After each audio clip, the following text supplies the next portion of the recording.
Now, this is what I've been thinking about today, just when you thought winter was over. A weekend of spring sunshine. It had us all fooled, didn't it? But this morning we woke up to wind, rain and a 4-day junior doctors' strike. Now, when we look at the details behind the headlines, it is, I think, quite hard not to find sympathy with them. It's an incredibly difficult job, needs years of expensive education, and then they start on wages of £14 an hour.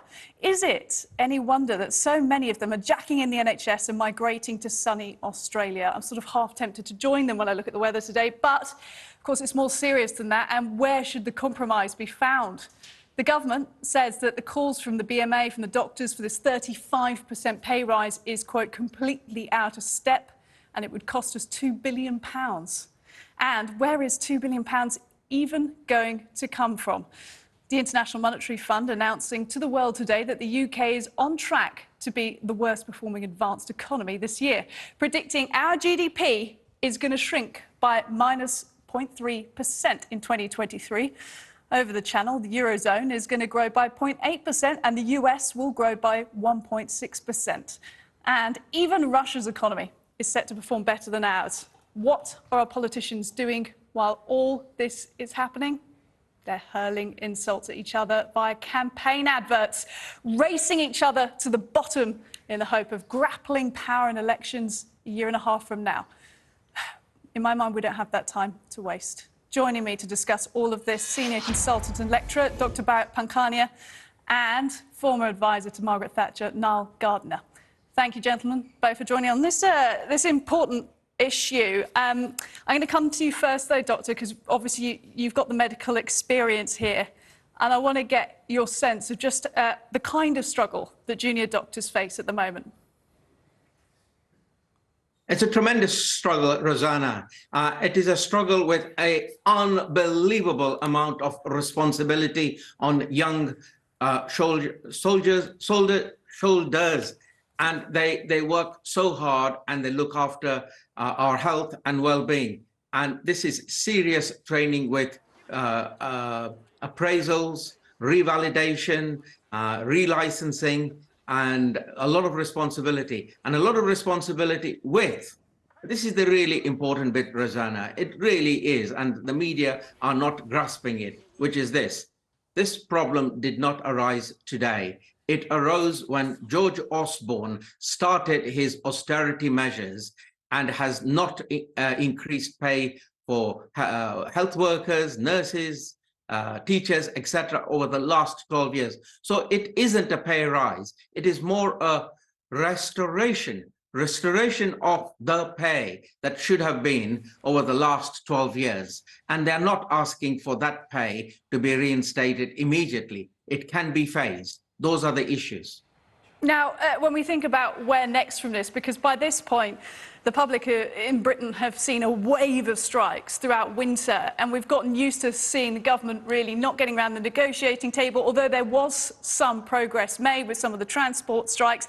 Now, in this side of things, we're hearing the BMA, we're hearing the doctors saying Steve Barclay is not getting around the negotiating table. Let's take a listen. We are ready to have discussions with them, but clearly a demand for 35%, over £20,000 for some junior doctors is not fair or reasonable, and that is why we've not been able to make progress so far. But we want to engage constructively. We recognise junior doctors have been under significant pressure, particularly from the pandemic, and we want to work with them to find a fair and reasonable settlement. Let's come to Nile Gardiner on this then. When you listen to Steve Barclay saying that, but we also hear the doctor saying, look, we're ready to negotiate as well. Where's the missing piece here? Well, thank you very much for having me on the show today. And without a doubt, of course, junior doctors do work incredibly hard.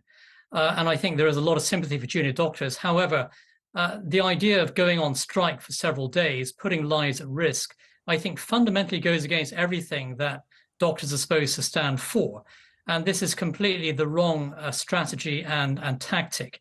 And I do fear that if the government actually makes concessions to the unions here, this will just be, I think, the beginning of more and more concessions being made to the unions here. And I think that this idea of a 35% pay rise, it's absolutely insane. This is completely unrealistic. This is basically public money we're talking about here. And I think it's just not realistic to be asking for a 35% pay rise. This also underscores, I think, many of the fundamental flaws within the National Health Service. This is I think in many respects, a very outdated healthcare system. It's almost unique in Europe. It is, I think, way behind the times. And I think that it is really not able to cope with the circumstances of the 21st century. And of course, I think the United Kingdom has to move more and more further down the path towards private healthcare to provide a better service overall for British patients. No, I want to come back to the idea of the future, but Dr. Pankhania, coming to you, because also I want to hear what you've got to say, but also, is it insane to be asking for 35% pay rise? No, of course it isn't. And I said it again, and I will repeat it. This is not a pay rise. This is a restoration of what pay cuts they've had over the last 12 years. Furthermore, I add, the MPs have had a pay increase, not a pay restoration, a pay increase. Furthermore, right, compared to comparable European Union countries, the United Kingdom contributes a lot less in its healthcare for its people, considering it is a G7 rich, affluent nation. Furthermore, one more very important point. Rosanna, you said, where are we going to find the 2 million? Of which that 2 million, 1 million will go back in taxes anyway.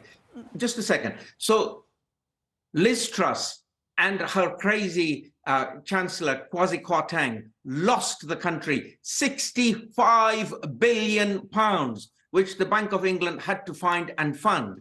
And so the G7 country that we are, we have got the money if we choose to spend it in the right way, in the right place. Tax the other sectors which have got a lot more income. For example, the fuel companies, they are making a lot of money and the government is reluctant to tax them. It is a compelling argument, don't you think, Niall, that the hardest working healthcare workers in our society should get rewarded when you've got people in financial services. Now, I'm not saying tax everyone to the hilt, windfall taxes for the lot, but when you stand back and look at a junior doctor getting paid £14 an hour and they're 2 years qualified after all of that education, and then you see bankers, you see fuel executives, you see all sorts of industry executives getting so much more than that, and junior doctors have had a pay cut by over about a quarter in the last 15 years. I mean, can you hear where Dr. Pankhania is coming from? Doctors don't have an automatic right to higher salaries. That's not the reality here. And what is crazy, actually, is the idea of doctors going on strike and putting lives at risk. This is very dangerous, actually. It's callous and it's heartless. We should never see this, actually, in a civilized society. This sends completely the wrong signal. And this idea there's some endless pot of public money, this is just ludicrous. Socialists, of course, like the idea of spending other people's money, as my former boss, Margaret Thatcher, used to say. But there are limits to the amount of public money that can be spent. Doctors, I do not think, are in a position to be requesting a 35% a pay rise. Is completely it's a restoration, not a pay rise. And they should be working. They should be working with the heart of public service here, and they're not in the field of medicine really for their own financial interest. Of course, they're in the field of medicine to serve the public, to save lives. Going on strike is going to cost lives. It's fundamentally dangerous. It's unacceptable, in my view, for doctors to be going on strike. No, I don't think any a dangerous move here. I can't speak for the doctors on the picket line today, but calling them callous and heartless when they are doing the work that they're doing for so little is a challenging concept. I just want to ask you, I'll come back to you, Dr. Pankhania, shortly, but I want to ask you now, if you believe so much in market forces, can you understand why junior doctors are migrating somewhere like Australia, or if they can, other countries as well, where they get treated better and they get paid better? Yeah, sure. I mean, you know, they have every right to go and work in the public sector, to go and work abroad. But at the end of the day, they are public servants paid for by the British public here. And the public expects a minimum level of service. They can't provide that when they're going on strike. And I think it's fundamentally incompatible, this idea of striking, with actually being a doctor on the front line, providing vital life-saving service here. So I think it's fundamentally wrong. And I think it's absolutely unacceptable. Just as it would be wrong for police officers to go on strike or the military to go on strike, it's the same for doctors. They are vital in terms of saving lives. We have seen plenty of other services for us go on does not strike. pay our bills, you know. Dr. Pankania? I don't think you have any problem paying your bills here, actually. And you know, doctors, of course, they are paid from the public purse here. They have no right to some sort of astronomical pay rise. MPs are also paid from the public pocket, and plenty of other services too. I would argue one Birmingham doctor, junior doctor, shared his pay slip today after taxes and the rest of it, student loans. He was there for £1,823 a month as a 2 years qualified junior doctor. And you consider how much it costs to rent a house, a cost of living crisis as well. Don't they deserve more now? Well, you know, doctors should be campaigning for lower taxes, actually, frankly. Let's reduce the size of the tax burden, advance economic freedom, raise prosperity and wealth for everyone. Actually, that's by far the best solution here. Instead of actually going on strike, we can fund this which is hugely counterproductive, and it's going to alienate the public massively. I think that's the worst possible way to gain public support, by going on strike. Dr. Pankania, should doctors instead be focusing on lowering taxes? No, certainly not. We would want lower taxes for the less well-off. The trouble is, this country, this government has gone on to give tax breaks.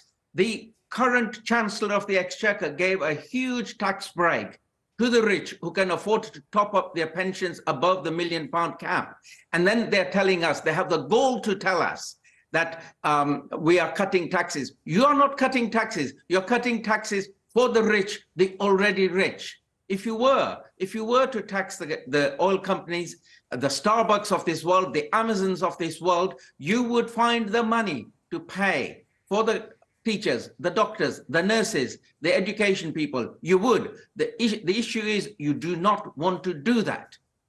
Dr. Bharat Pankania, Nile Gardiner, thank you both very much for joining us this evening, giving us your insights. Thank you.